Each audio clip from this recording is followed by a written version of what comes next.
मुझे बड़ी प्रसन्नता है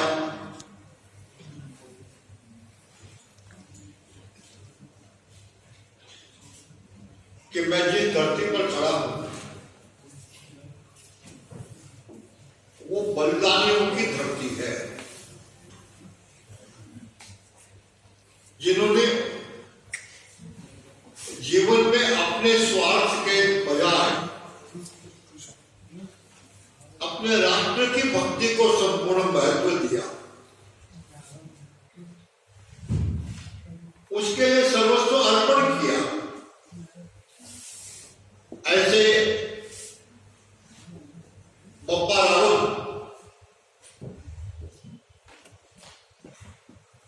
महाराणा कुंभा,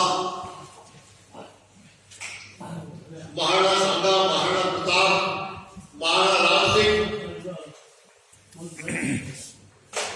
जिन्होंने विदेशियों से संघर्ष कर भारतीय अस्मिता को बनाए रखने का पूरा प्रयत्न किया। मैं एक इतिहास का विद्यार्थी हूं, इतिहास लिखने का प्रयत्न करता हूं। मुझे इस बात का बड़ा दुख है कि आजादी के इतने वर्ष बाद भी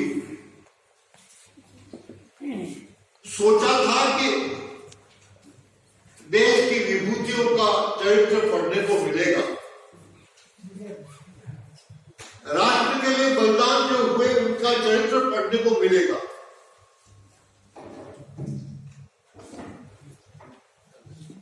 हिंदुस्तान, ये भारत और भारत में रहने वाला ये हिंदू समाज इतने वर्ष आततियों के संघर्ष करने के बावजूद भी आज भी टिका हुआ है। हम सब इस बात को जानते हैं कि संपूर्ण दुनिया को इस्लाम के अंतर्गत लाने का जो अभियान चला, बड़े बड़े राष्ट्र धराशायी हो गए, बड़ी बड़ी सभ्यताएं धराशायी हो गई, लेकिन उसके उपरांत भी हम हिंदू, भारत, यह आज भी बड़े गौरव के साथ में खड़ा है दुनिया के सामने। अपनी संस्कृति को, अपने अस्तित्व को बनाकर रखा हुआ खड़ा है। यह असामान्य बात है, यह सामान्य बात नहीं, यह हमारे जीवंत का प्रतीक है। इसलिए हमें विचार करना पड़ेगा कि वो कौन सी चीज है जिसने हमको ये प्रेरणा दी है, जीवंत दिया है, शक्ति दी, ये सामर्थ्य दिया कि हम आज भी दुनिया में मस्तक ऊंचा करके खड़े हैं। और इसलिए मैंने सोचा कि मैं वो इतिहास लिखूंगा जिसको लोगों ने अंधकार का इतिहास कहकर के एक तरफ डाल दिया, कि ये इतिहास ही नहीं, इसका मिलता ही उपलब्ध नहीं है, साधन ही नहीं है।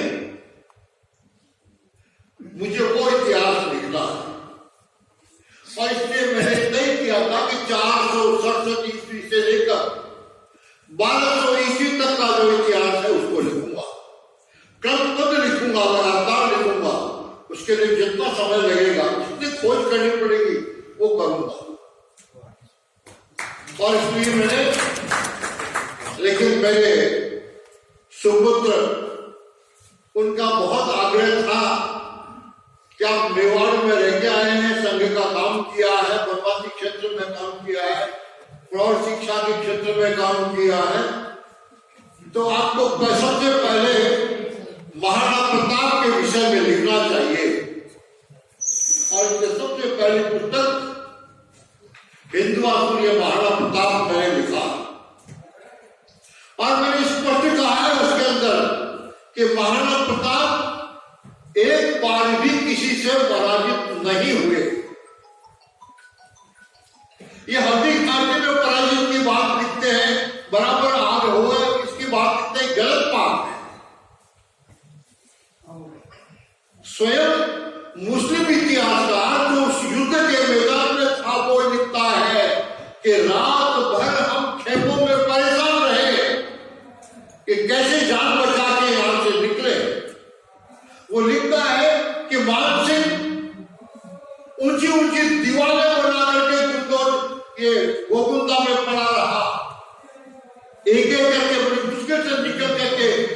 के दरबार तक पहुंच पाए।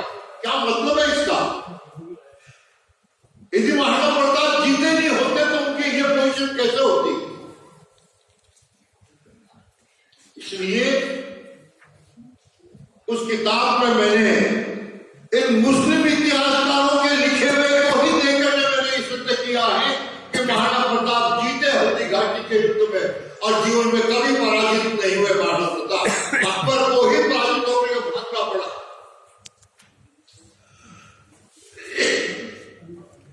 मेरा ये प्रसंग अभी नहीं है चर्चा का, लेकिन मैं आपको ये भूमिका देना चाहता हूं और इसलिए दूसरी एक और बात मैं जो कहना चाह रहा हूं, मेरे मन में बड़ा दर्द है इस बात का कि आजादी के बाद में जो देश में इतिहास लिखा गया और जो पढ़ाया गया कक्षाओं में विद्यार्थियों के सामने, वो कैसा इतिहास है? भारत के संघर्ष का इतिहास, भारत की आजादी का इतिहास। क्या कांग्रेस के आंदोलन से देश को आजादी मिली? अरे वो कौन लोग थे जिनके कारण से अंग्रेज अधिकारी रात को सो नहीं पाते थे, बार बार देखते थे कि क्रांतिकारी आकर या गोली नहीं मार देगा। ये उनका परिणाम था। भय भी न हो न प्रीति गुसाई, ये भयभीत था अंग्रेज। उस भयभीत के कारण से उसको जाना पड़ा। ये सत्याग्रह आंदोलन से नहीं गया अंग्रेज छोड़ने के लिए। और सुभाष था जिसने विद्रोह का उत्पन्न किया। सेना में जो खलबली मची, उस खलबली का परिणाम था, उसका एक उदाहरण मिला बम्बई में। जो नेवी का विद्रोह हुआ, जल सेना का विद्रोह हुआ, इन विद्रोहों के परिणाम स्वरूप अंग्रेज को जाना पड़ा। मैं इस विषय को आगे नहीं लेना चाहता, मैं अपने मूल विषय पर जो मुझे दिया गया है। मुस्लिम स्टोरी अब्दुल कादिर बताएंगे ये बात। महाराणा प्रताप के लिए हल्दी घाटी के जिसने विवरण है हल्दी घाटी का, जंग का, इसका हमारी धन्यवाद देखेंगे तो दीवारें खड़ी कर दी और रात भर सो नहीं सके। बिल्कुल बिल्कुल एकदम बहुत अनुवाद किया अब्दुल कादिर बताएंगे। बहुत बधाई के बात है।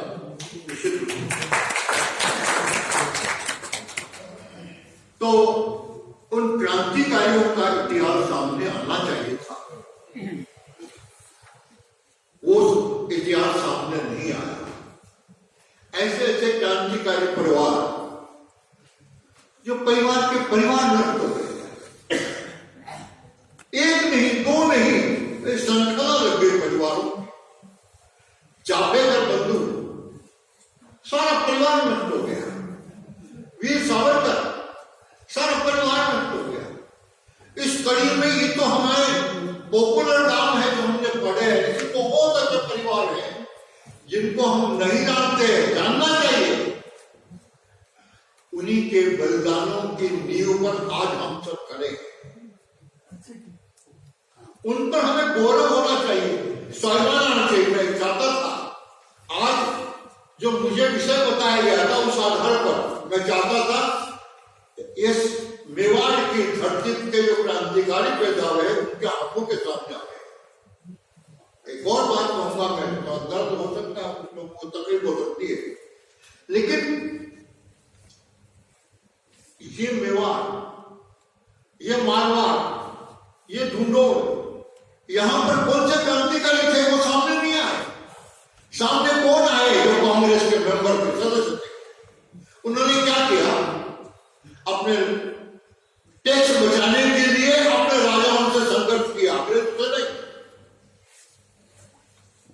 आंदोलन किया, अपने राजाओं के विरुद्ध किया।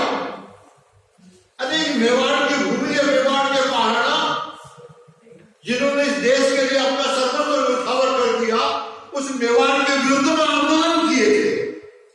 आज वो क्रांतिकारी माना जा रहा है। ये बहुत दर्द की बात है।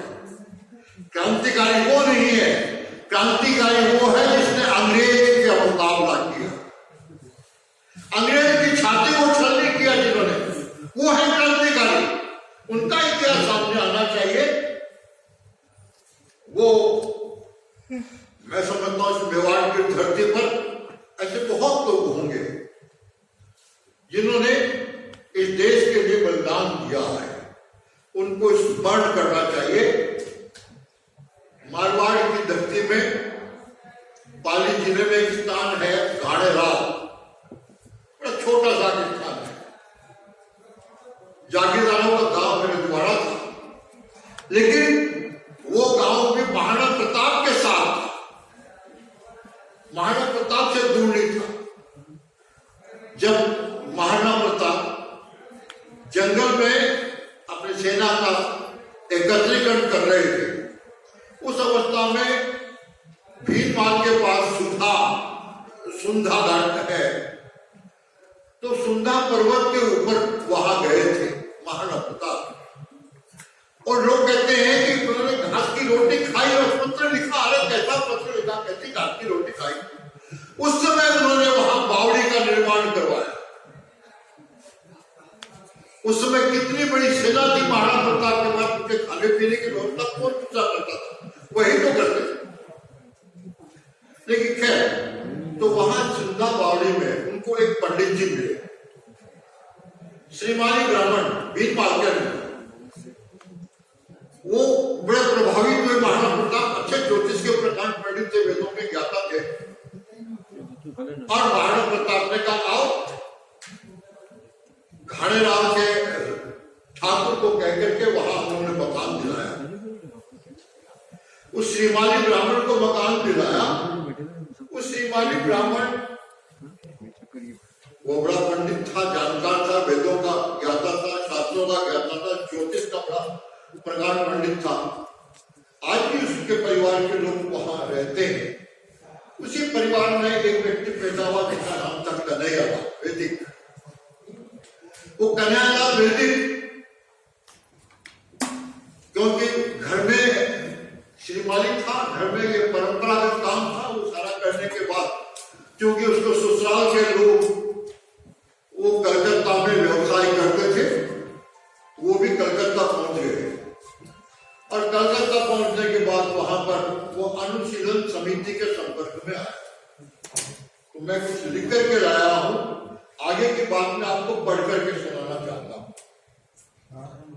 पाली जिले के गोरवाल क्षेत्र में घाणेराव स्वतंत्रतापूर्व जागीरदारी ग्राम था।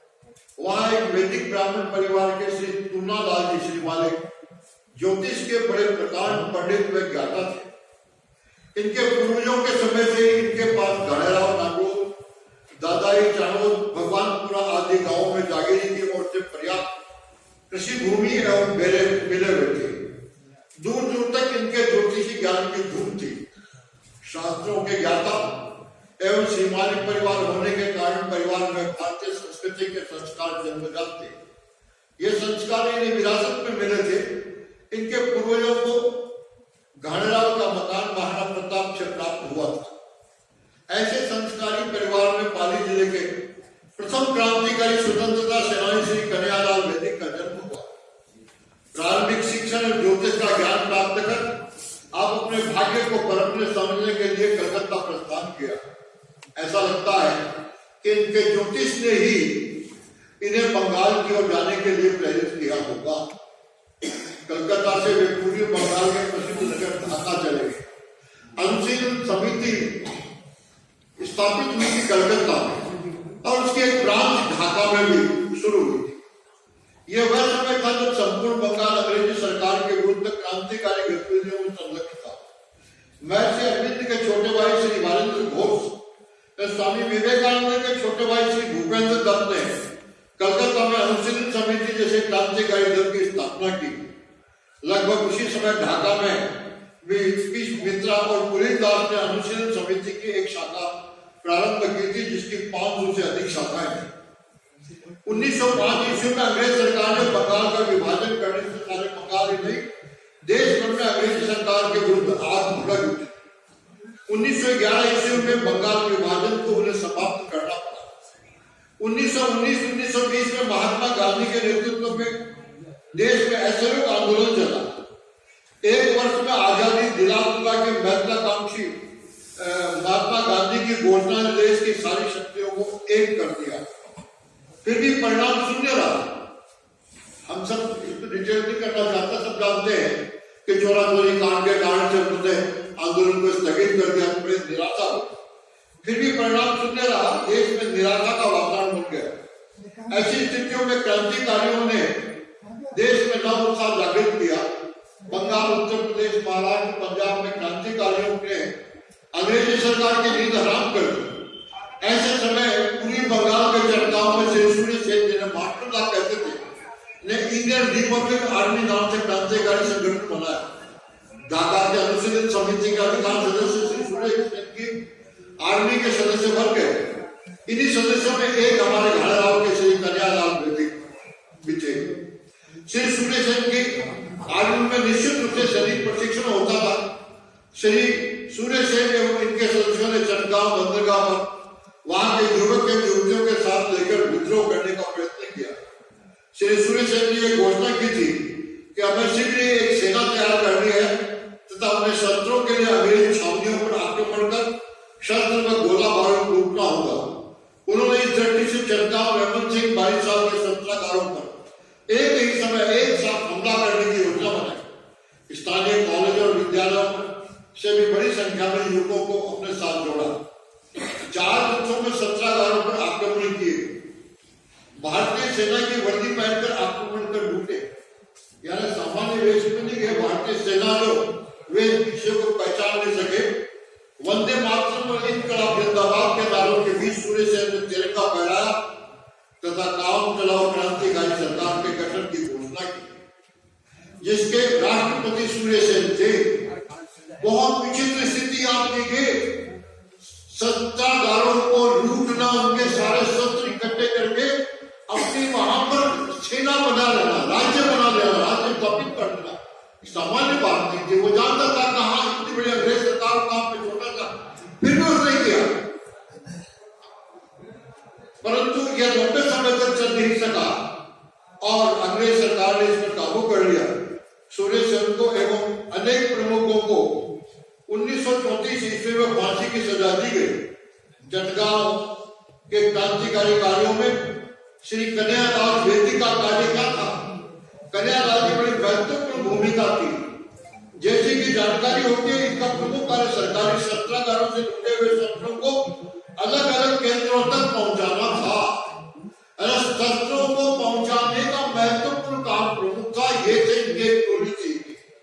ये दिखने में बंगाली नहीं दिखते थे, ये पंडित थे। धोती पहनते थे, सामान्य कुर्ता पहनते थे, तिलक लगाते थे।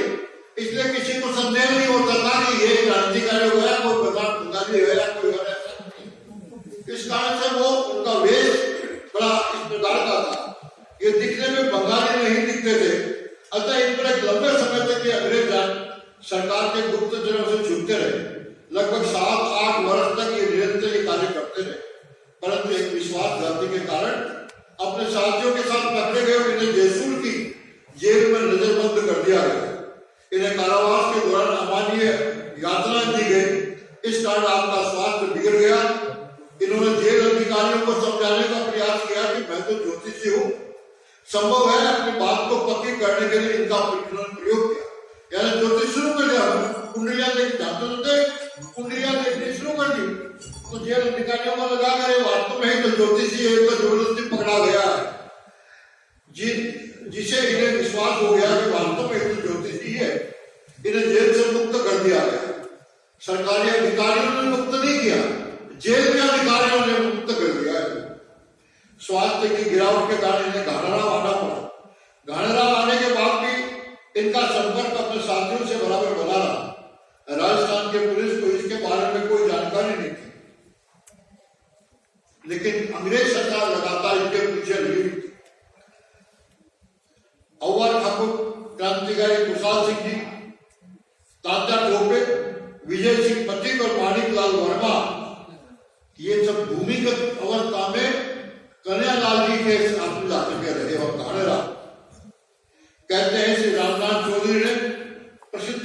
क्रांतिकारी चंद्रशेखर आजाद को भी 4-5 दिनों के लिए इनके पास रखा था। ये गतिविधियां आगे कब तक छुपती, पुलिस की नजर में आई है। बंगाल की पुलिस ने तलाश कर रही थी और जोधपुर से ऑर्डर लेकर के जोधपुर जाइनेस का, और ये घर पे इसे छापा मारा गया। बहुत सारे कागजात और पुस्तकें जब्त की गई, कुछ शस्त्र बम बनाने की सामग्री बरामद हुई। 1940 ईस्वी में श्री कन्हैयालाल द्विवेदी व उनके छोटे भाई स्वतंत्रता सेनानी शहीद महिदर्जी, उनके छोटे भाई महिदर्जी को गिरफ्तार कर गांडोर में नजरबंद कर दिया गया तथा इनकी संपूर्ण संपत्ति जो गांडोर के ठिकाने से जब्त कर ली। देश की आजादी के बाद ही जेल से मुक्त हुए। इन्होंने अपने आप को राजनीति से अलग कर लिया, क्योंकि राजनीति वो नहीं थी जो राजनीति ये चाहते थे। आजादी के बाद की बात है, 1973 में स्वतंत्रता सेनानी श्री कन्हैयालाल द्विवेदी का स्वर्गवास हो गया। धन्य है कन्हैयालाल का ये सेनानी वैदिक परिवार, जिन्होंने अनेक पीढ़ियों से देश की स्वतंत्रता के लिए बलिदानों की संख्या बड़ी कर दी। आज भी इनके परिवार का मुखिया राधा किशन साथी समाज सेवा के कार्य में जुटे हुए हैं। ऐसे परिवार को मैं हार्दिक श्रद्धांजलि अर्पित करते हुए अपने आप की धन्यता का अनुभव करता हूं। तो बड़ी कठिनाई से ये एक पात्र मुझे मिला। मुझे लगता था पाली जिले में केवल अव्वा ठाकुर ही है, लेकिन ये परिवार जो वर्षों से मेरे संपर्क में था, लेकिन इनके बारे में इतनी सारी चीजें ये मुझे जानकारी नहीं थी। ये जानकारी मुझे अभी 2 दिन पहले ही, तो मैंने उसको लिखना चाहा, तो लिख करके आपके सामने मैंने प्रकट किया है। मेरा निवेदन आप सब लोगों से है कि ऐसे करेक्टर बहुत होंगे देश में, अपने अपने क्षेत्र में भी बहुत होंगे, लेकिन वो जानकारी में नहीं है, हमें पता नहीं है। वो भी बताते नहीं। कोई भी व्यक्ति जो क्रांतिकारी था अपने बारे में खुल के लोगों को नहीं कहता मैंने ये किया, मैंने वो किया, मैंने वो किया। तो ऐसे जो लोग हैं उन लोगों से संपर्क स्थापित कर उनकी जानकारी करके हमें समाज के सामने लाना चाहिए। ये मेरा निवेदन है। आज के इस कार्यक्रम में मुझे आमंत्रित किया गया, मुझे प्रसन्नता है